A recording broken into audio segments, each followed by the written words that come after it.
អ្នកភូមិស្រែចង្ហូតធ្វើពិធីបុណ្យភូមិនិងសុំទឹកភ្លៀងនៅប្រាសាទលាក់នាងអ្នកស្រុកអង្គរនៅតែពឹងផ្អែកលើទឹកភ្លៀងដើម្បីធ្វើស្រែចម្ការ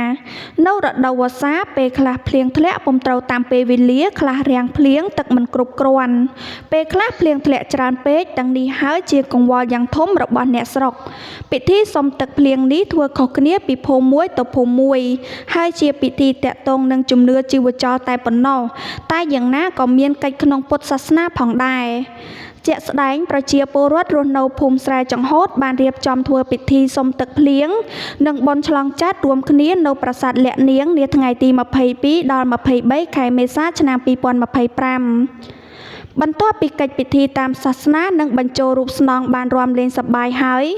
នៅខាងមុខប្រាសាទលាក់នាងទៀតសោតអ្នកភូមិបានសូនដីខ្សាច់រាង4ជ្រុងជារូបនាគពាន់តំណាងស្រះទឹកក្នុងស្រះមានសត្វដូចជាក្តាមត្រីកង្កែបអណ្ដើកក្រពើកំពើខ្យងអន្ទង់ដែលត្រូវមានកិច្ចពិធីនិមន្តព្រះសង្ឃគង់ឈរជុំវិញស្រះសូត្រធម៌មហាមេឃដើម្បីសុំទឹកភ្លៀង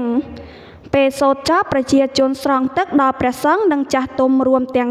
លេងចាស់ទឹកឧបកិច្ចថាមានភ្លៀងធ្លាក់មកគ្រប់គ្រាន់ទិន្នផលស្រូវដំណាំទទួលបានគបប្រសើរដោយការប៉ងប្រាថ្នាពិតប្រាកដមែនរាំរែកសប្បាយ